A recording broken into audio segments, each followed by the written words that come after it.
Hello दोस्तों, स्वागत है आपका 5 स्टार्स के चैनल पे। तो आज हम लोग शुरुआत करने वाले हैं कॉन्स्टिट्यूशनल लॉ फर्स्ट के बारे में, और जो कि हम 3rd सेमेस्टर में पढ़ते हैं, उसका यूनिट 1 आज हम डिस्कस करेंगे। तो कॉन्स्टिट्यूशनल लॉ क्या होता है वो जानने के लिए हमें सबसे पहले जरूरत है जानने की कि कॉन्स्टिट्यूशन क्या होता है। और कॉन्स्टिट्यूशन समझने के लिए चलिए सबसे पहले हम समझते हैं कि स्टेट क्या होता है। तो state is an independent political entity. तो स्टेट जो है इंडिपेंडेंट होता है और एक पॉलिटिकल एंटिटी होता है जो कि एक डेफिनेट टेरिटरी जिसको असाइन की जाती है, एंड उसके जो मेंबर्स होते हैं वो यूनाइटेड होते हैं। किस चीज के लिए यूनाइटेड होते हैं? एक एक्सटर्नल, कोई भी एक्सटर्नल फोर्स को रेजिस्ट करने के लिए, किसी भी एक्सटर्नल फोर्स से बचने के लिए और अपने इंटरनल ऑर्डर को प्रिजर्व करने के लिए जो है उसके मेंबर्स यूनाइटेड होते हैं। तो ये जो दो पर्पसेस हैं, resisting an international external force and preservation of internal order, इन दोनों पर्पसेस के लिए ये 3 चीजें जो है मैंडेटरी होती हैं, जो कि है एजेंसीज, इंस्ट्रूमेंटैलिटीज एंड ऑर्गन्स। तो इन तीनों को जो है गवर्न करने के लिए कुछ set of rules and regulations बनाए गए हैं, जो कि मेंशन है कॉन्स्टिट्यूशन में। और कॉन्स्टिट्यूशन में ये 3 चीजें डिवाइडेड है, लाइक कॉन्स्टिट्यूशन के जो set of rules and regulations हैं ये 3 चीजों में डिवाइडेड है, जो कि है legislative, executive and judiciary. Legislative में आ जाता है हमारा पार्लियामेंट, एग्जीक्यूटिव में आ जाता है हमारा council of ministers and judiciary में आ जाता है कोर्ट्स। तो इनडायरेक्टली हम लोग कह सकते हैं कि ये जो 3 चीजें हैं ये इन तीनों को गवर्न करती हैं, और ये जो तो कॉन्स्टिट्यूशन इन तीनों को गवर्न करता है। तो अब हम बात करते हैं कॉन्स्टिट्यूशन, कॉन्स्टिट्यूशनल लॉ और पॉलिटिकल साइंस के बीच के डिफरेंस के बारे में। तो कॉन्स्टिट्यूशन में हम लोग क्या पढ़ते हैं? सिर्फ और सिर्फ प्रोविजंस के बारे में पढ़ते हैं। कॉन्स्टिट्यूशन में क्या क्या प्रोविजंस दिए हुए हैं उनके बारे में पढ़ते हैं। कॉन्स्टिट्यूशन जो है वो होता है supreme law of land, at least India में तो सुप्रीम ही है। एंड ये जो सुप्रीम लॉ ऑफ लैंड है ये डिराइव हुआ है सोशल कॉन्ट्रैक्ट थ्योरी से, जो कि हम लोग पॉलिटिकल साइंस में पढ़ते हैं। और कॉन्स्टिट्यूशन में 22 पार्ट्स हैं, 395 आर्टिकल्स हैं और 12 स्केड्यूल्स मेंशन हैं। तो ये होता है कॉन्स्टिट्यूशन। कॉन्स्टिट्यूशनल लॉ में हम लोग प्रोविजंस के साथ साथ केस लॉज के बारे में भी पढ़ते हैं कि कौन सा प्रोविजन कि लाइक हिस्ट्री क्या थी, क्या क्या केसेस हुए, या फिर उस प्रोविजन से रिलेटेड क्या क्या केसेस हुए। तो उन केस लॉज के साथ साथ हम लोग प्रोविजंस पढ़ते हैं, तब कॉन्स्टिट्यूशनल लॉ बनता है। एंड पॉलिटिकल साइंस में हम लोग प्रोविजंस, केस लॉज के साथ साथ कस्टमरी प्रैक्टिसेस के बारे में भी पढ़ते हैं, जो कि होता है मतलब मान लो कि पॉलिटिक्स ही होता है, लाइक पॉलिटिक्स बाजी। एंड इससे मतलब है ये होता है कि कॉन्स्टिट्यूशनल लॉ और पॉलिटिकल साइंस इनमें जो है स्कोप बढ़ते जा रहा है, लाइक सबसे कम स्कोप इसका है, फिर बढ़ जाता है इसमें, एंड पॉलिटिकल साइंस का स्कोप सबसे ज्यादा होता है। केल्सन के हिसाब से लॉ जो होता है वो एक ग्रंड नॉर्म होता है। तो ग्रंड नॉर्म से क्या मतलब होता है? ग्रंड मतलब कॉन्स्टिट्यूशन, नॉर्म से है इंफीरियर लॉज, और ग्रंड नॉर्म का ये मतलब होता है कि सारे जो इंफीरियर लॉज हैं वो अपनी लीगैलिटी जो है डिराइव करते हैं सुप्रीम लॉ से, जो कि इंडिया में कॉन्स्टिट्यूशन है। तो जैसे कि दूसरे लॉज हैं, मान लो आईपीसी, सीआरपीसी या फिर हिंदू लॉ वगैरह, जो भी जितने भी लॉज हैं वो सब लीगैलिटी डिराइव करते हैं कॉन्स्टिट्यूशन से। अब हम अपने कॉन्स्टिट्यूशन की आन बान शान, जो कि है उसकी प्रियम्बल, उसके बारे में बात करते हैं। तो प्रियम्बल क्या होता है? प्रियम्बल एक प्रीफेस होता है जो कि पूरे कॉन्स्टिट्यूशन का ओवरव्यू देता है और उसके क्रक्स के बारे में बताता है। तो preamble mentions the goals and services that the state provides to its citizens जब citizens surrender कर देते हैं अपने rights to the state।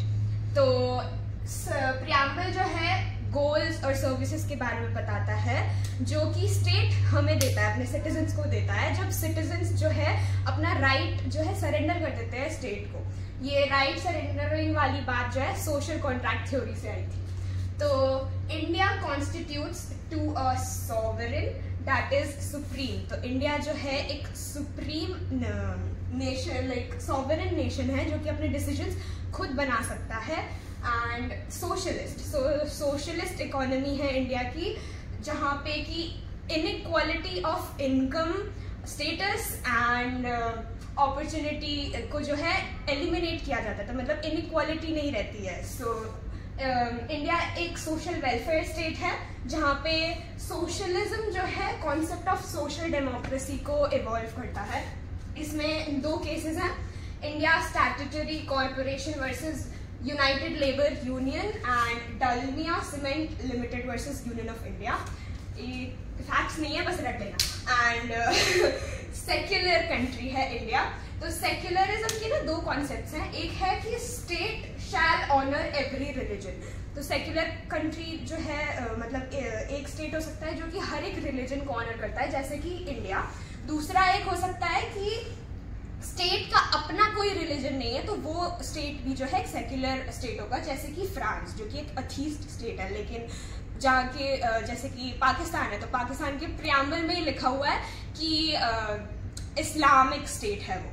तो वैसे ही तो स्टेट का कोई रिलीजन नहीं होता, तो वो भी सेक्युलर ही होता है। बाकी इन दोनों में उतना डिफरेंस नहीं है, बट स्टिल 2 डिस्टिंक्शंस हैं।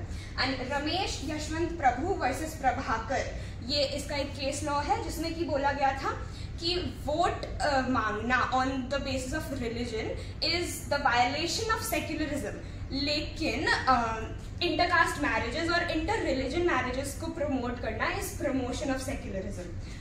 डेमोक्रेटिक, तो इंडिया एक डेमोक्रेटिक कंट्री है जहाँ पे कि लोगों के द्वारा अपना गवर्नमेंट का हेड इलेक्ट किया जाता है, रिप्रेजेंटेटिव्स इलेक्ट किए जाते हैं। अब्राहम लिंकन की एक डेफिनेशन है, of the people, by the people, for the people, ये डेमोक्रेसी की डेफिनेशन है। दूसरा लास्ट आता है रिपब्लिक। तो इंडिया एक रिपब्लिक नेशन है जहाँ पे कि nominal head of the state होता है, हायरार्कियल हेड नहीं होता है। तो अब हम लोग बात करेंगे जो प्रियम्बल में मेंशन है गोल्स और आइडियल्स के बारे में, जो कि हमारा कंट्री जो अचीव करना चाहता है थ्रू दिस कॉन्स्टिट्यूशन। तो जो कि है पहला जस्टिस, दूसरा लिबर्टी, तीसरा इक्वालिटी एंड फ्रेटर्निटी।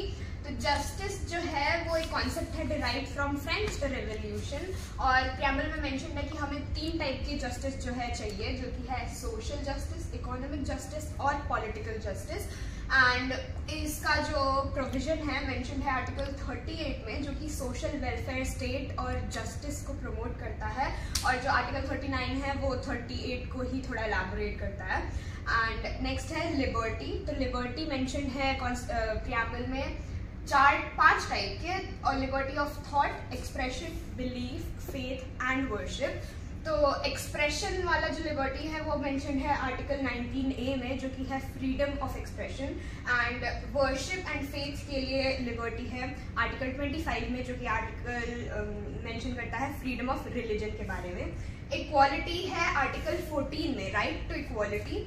तो इक्वालिटी जो है प्रियम्बल में मेंशन है 2 टाइप के, equality of status end of opportunity. तो स्टेटस के लिए आर्टिकल 14, एंड आर्टिकल 16 जो है पब्लिक एम्प्लॉयमेंट है, आर्टिकल 25B जो है social welfare and reform for every religion है। तो ये जो पब्लिक एम्प्लॉयमेंट वाली जो चीज़ है, ये अपॉर्चुनिटी वाली इक्वालिटी के बारे में बात करता है।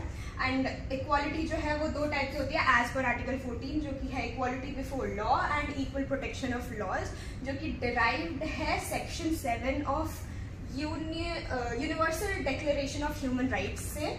एंड नेक्स्ट आता है फ्रेटर्निटी। तो फ्रेटर्निटी है ब्रदरहुड, जो कि जिसका कि कहीं मेंशन नहीं है पर्टिकुलरली, लेकिन इसका रिफ्लेक्शन आता है in article 5 and article 19।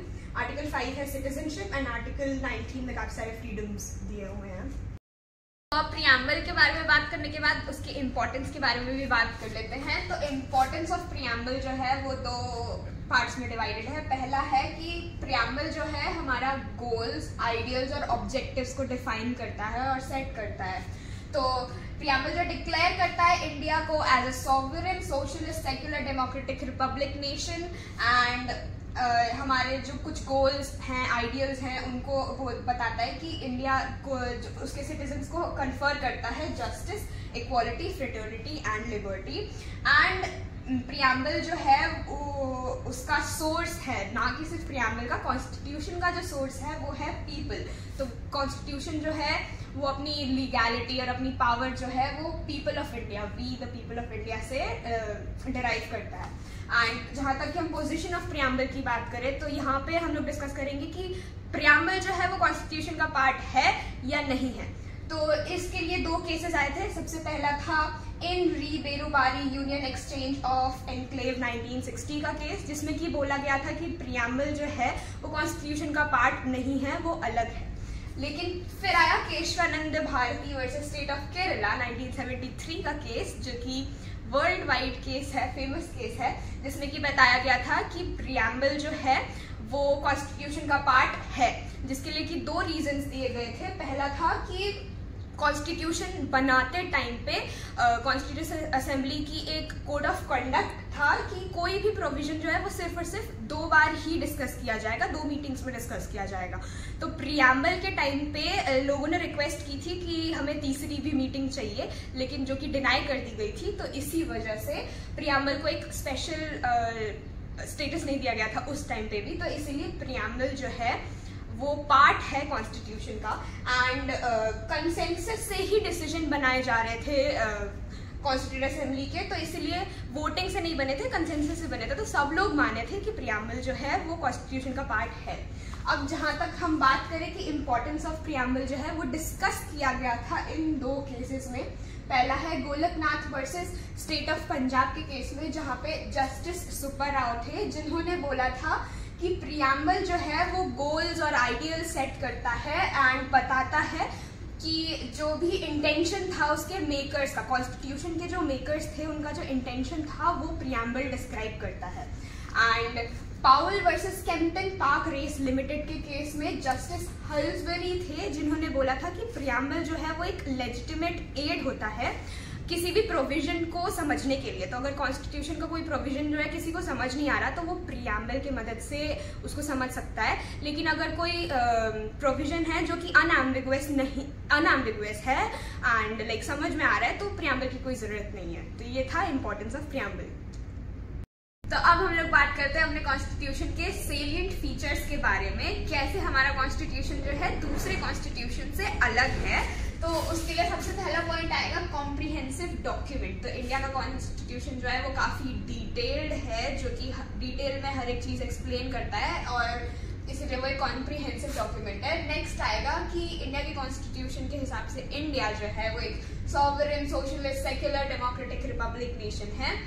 Third है कि combination of flexibility and rigidity. तो आर्टिकल 368 के क्लॉज 1 और 2 के हिसाब से जो इंडिया का कॉन्स्टिट्यूशन है वो फ्लेक्सिबल भी है और रिजिड भी है। कैसे? क्योंकि 368 में मेंशन्ड है कुछ अमेंडमेंट के रूल्स। तो पार्लियामेंट के पास पावर है कॉन्स्टिट्यूशन को अमेंड करने का, इसीलिए वो फ्लेक्सिबल है। लेकिन रिजिड इसलिए है क्योंकि इस अमेंडमेंट को करने के लिए काफी लंबा प्रोसीजर लगता है, लोकसभा, राज्यसभा, फिर प्रेसिडेंट के सिग्नेचर की जरूरत पड़ती है, इसलिए ये रिजिड भी है।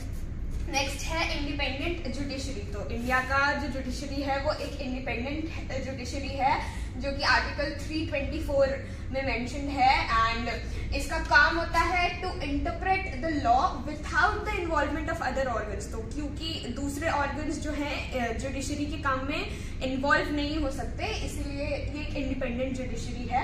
एंड जजेस की जो सिक्योरिटी ऑफ टेन्योर होती है उसके लिए मेंशन है आर्टिकल 125 की क्लॉज 4 में इम्पीचमेंट का प्रोसेस। तो जजेस का जो टेन्योर है वो काफी सिक्योर होता है, इसलिए भी इंडिपेंडेंट है हमारी जुडिशरी। नेक्स्ट है रूल ऑफ लॉ। तो रूल ऑफ लॉ एक कॉन्सेप्ट है जो कि डाइसी ने इंट्रोड्यूस किया था ब्रिटेन में 1885 में, जिसके कि 3 मेन एलिमेंट्स हैं।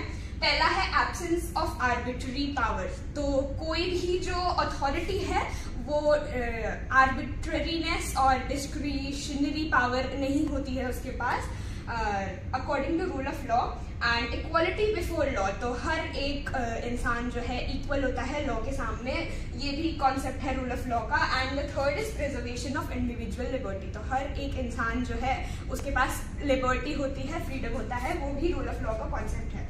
नेक्स्ट है single citizenship and universal adult suffrage. तो हमारे कॉन्स्टिट्यूशन में के हिसाब से इंडिया का कोई भी सिटीजन जो है वो सिर्फ इंडिया का ही सिटीजन हो सकता है। जैसे यूएस के कॉन्स्टिट्यूशन में आता है कि ड्यूअल सिटीजनशिप है, वो स्टेट का भी सिटीजन है और कंट्री का भी है, लेकिन सिर्फ इंडिया में ये है कि वो सिर्फ इंडिया का सिटीजन होता है। नेक्स्ट है यूनिवर्सल अडल्ट सफरेज। तो यूनिवर्सल अडल्ट सफरेज में ये कि वोटिंग राइट्स जो है वो 18 एंड अबव के एज वाले लोगों को मिलती है।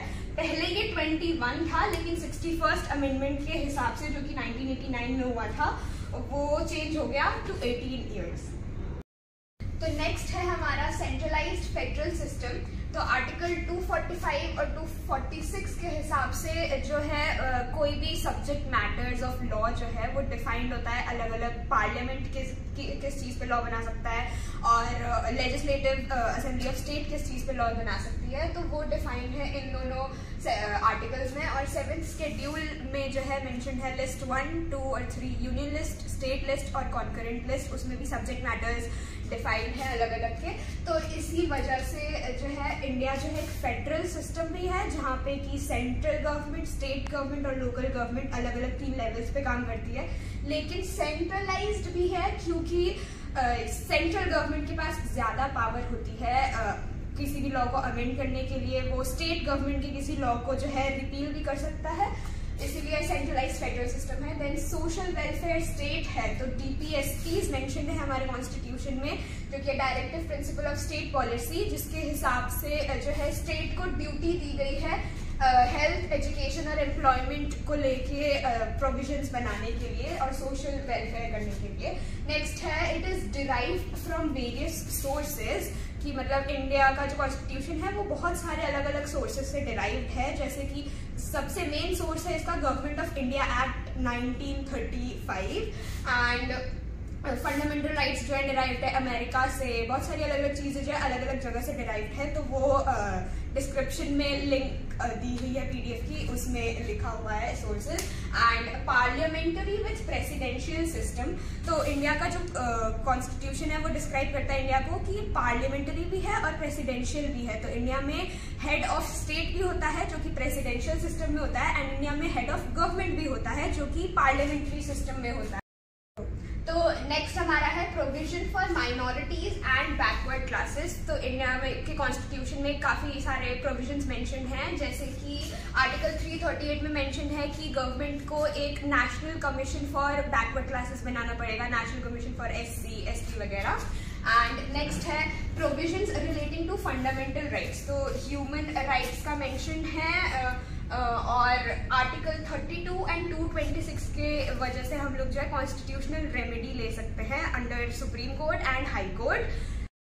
तो अब हम लोग बात करते हैं सिटीजनशिप के बारे में, जो कि पार्ट 2 में मेंशन है कॉन्स्टिट्यूशन के। तो सिटीजनशिप जो है ना 2 जगह मेंशन है, एक है पार्ट 2 ऑफ कॉन्स्टिट्यूशन और दूसरा है इंडियन सिटीजनशिप एक्ट 1955 में। तो पहले कॉन्स्टिट्यूशन के प्रोविजन देख लेते हैं। तो आर्टिकल 5 के हिसाब से ये कुछ ग्राउंड्स हैं जहाँ पे कि सिटीजनशिप अक्वायर करने के तरीके बताए गए हैं। तो पहला है बाय डोमिसाइल। तो डोमिसाइल का मतलब ये होता है कि आप रेसिडेंट भी हो इस कंट्री के और आपके पास इंटेंशन भी है इस कंट्री में रहने का, कि जैसे कोई रेसिडेंट है, मान लो कि कोई फॉरेनर आया है इंडिया में, तो वो सिर्फ रेसिडेंट है, लेकिन उसके पास अगर इंटेंशन नहीं है यहाँ रहने के लिए, परमानेंटली रिसाइड करने के लिए, तो फिर वो सिटीजनशिप नहीं ले सकता इंडिया का। आर्टिकल 5 के हिसाब से 3 ग्राउंड्स हैं। अगर आप इंडिया में ही बॉर्न हुए हो और अगर आपके कोई भी एक पेरेंट्स जो है वो इंडिया में बॉर्न हुए थे, या फिर आप जो है 5 साल के लिए, कम से कम 5 साल के लिए इंडिया में रहते आ रहे हो, तो आपको बाय डोमिसाइल का सर्टिफिकेट सिटीजनशिप मिल सकता है। तो नेक्स्ट है आर्टिकल 6 जो कि है बाय माइग्रेशन। तो बेसिकली ये जो है पार्टीशन के बाद जब पाकिस्तान अलग हो गया था, तो वहाँ से कुछ लोग जो है जब इंडिया आए थे उनके सिटीजनशिप के बारे में बताता है। तो अगर कोई इंसान जो है 19 जुलाई 1948 से पहले अगर इंडिया में आया है तो उसको सिटीजनशिप मिलेगी डायरेक्टली, लेकिन अगर वो इसके बाद आया है तो फिर उसे जो है government of the dominion of India के बिहाफ पे कोई एक ऑफिसर अपॉइंट किया जाएगा, उसके अंडर में रजिस्टर करना पड़ेगा, तब उसको सिटीजनशिप मिलेगी।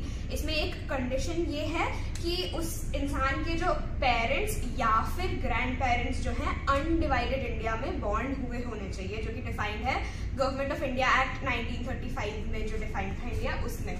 नेक्स्ट है article 8 that is by registration. तो रजिस्टर करके कौन जो है सिटीजनशिप ले सकता है?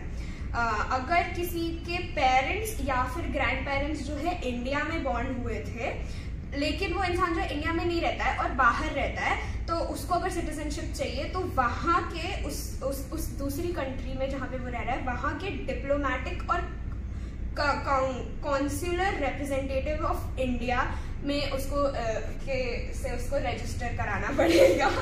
नेक्स्ट है आर्टिकल 7 जो कि है टर्मिनेशन ऑफ सिटीजनशिप। तो सिटीजनशिप अगर मान लीजिए पार्टीशन के बाद इंडिया से किसी को पाकिस्तान भी जाना था, तो उसका जो है टर्मिनेशन ऑफ सिटीजनशिप कैसे डिफाइन होगा। तो 1 मार्च 1947 के बाद अगर कोई भी इंसान जो है इंडिया छोड़ के पाकिस्तान जा रहा है तो उसका सिटीजनशिप जो है टर्मिनेट कर दिया जाएगा। आर्टिकल 9 में मेंशन है डुअल सिटीजनशिप, मतलब कि अगर कोई इंसान खुद से अपने मन से वॉलंटरली किसी और देश का जो है सिटीजनशिप लेता है तो उसका इंडिया का सिटीजनशिप जो है कैंसिल हो जाएगा। जो भी मेंशन है आर्टिकल 5, 6 या 8 के हिसाब से अगर वो किसी में भी लेता है सिटीजनशिप तो फिर उसका कैंसिल हो जाएगा। आर्टिकल 10 है कंटिन्यूटी, कि अगर कोई भी इंसान जो है सिटीजन है इंडिया का तो वो सिटीजन ही रहेगा एंड इंडिया के जो भी लॉज हैं वो उस पर अप्लाई किए जाएंगे।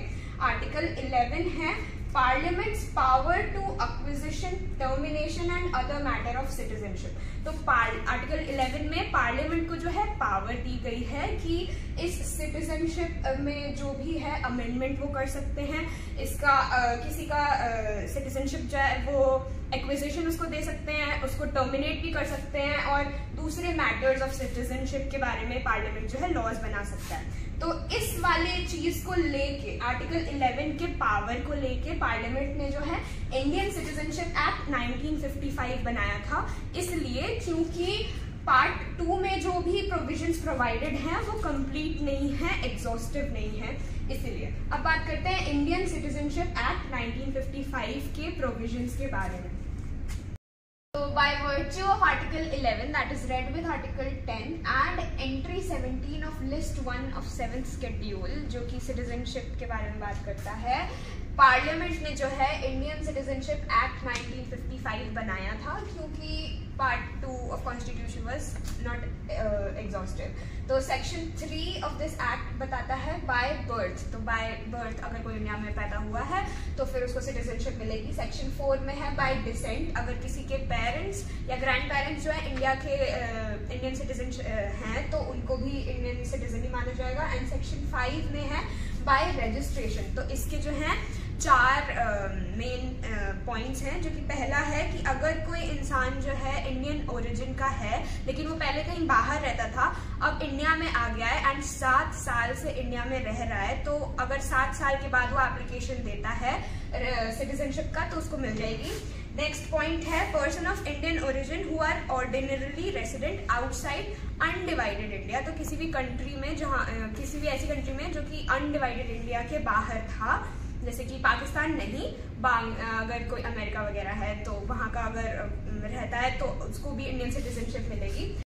तो नेक्स्ट पॉइंट है if a women is married to an Indian citizen तो उसको भी इंडियन सिटीजनशिप मिलेगी। And the minor children of Indian citizens उनको भी इंडियन सिटीजनशिप मिलेगी। जो सेक्शन 3 था बाय बर्थ वाला, इसमें एक एक्सेप्शन था जो कि था कि अगर वो बच्चा जो है किसी फॉरेन डिप्लोमेट का बच्चा है तो फिर उसको इंडियन सिटीजनशिप नहीं मिलेगी। जैसे कि अगर कोई पाकिस्तान से आया इंडिया में तो फॉरेन डिप्लोमेट था एंड यहाँ पे आके उसके बच्चे हुए तो फिर वो जो बच्चा होगा उसको इंडियन सिटीजनशिप नहीं मिलेगी। नेक्स्ट आता है सेक्शन 6 जो कि है नेचुरलाइजेशन। तो नेचुरलाइजेशन का मतलब होता है कि अगर सेंट्रल गवर्नमेंट को लगता है कि अगर कोई फॉरेनर है जो कि इंडिया में लाइक अडॉप्ट कर चुका है, इंडिया की लाइफस्टाइल से अडॉप्ट कर चुका है, यहाँ पे रहने के लिए उसको लाइक इंटेंशन है यहाँ पे रहने की, यहाँ बहुत टाइम से रह रहा है एंड काफ़ी इंडियन बन चुका है वो, तो फिर उसको भी सिटीजनशिप मिल सकती है।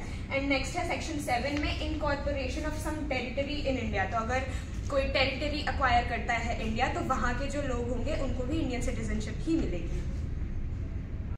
तो जैसा कि आप लोगों ने देखा हम लोग यूनिट 1 जो है कॉन्स्टिट्यूशनल लॉ का इस पूरे वीडियो में कवर कर चुके हैं एंड आप लोगों को इस चैप्टर का नोट्स जो है वो मिल जाएगा डिस्क्रिप्शन बॉक्स में। एंड आशा करते हैं कि आप लोगों का एग्जाम बहुत अच्छा जाएगा। लाइक कर दीजिएगा, शेयर कर दीजिएगा और सब्सक्राइब कर दीजिएगा हमारी वीडियो को।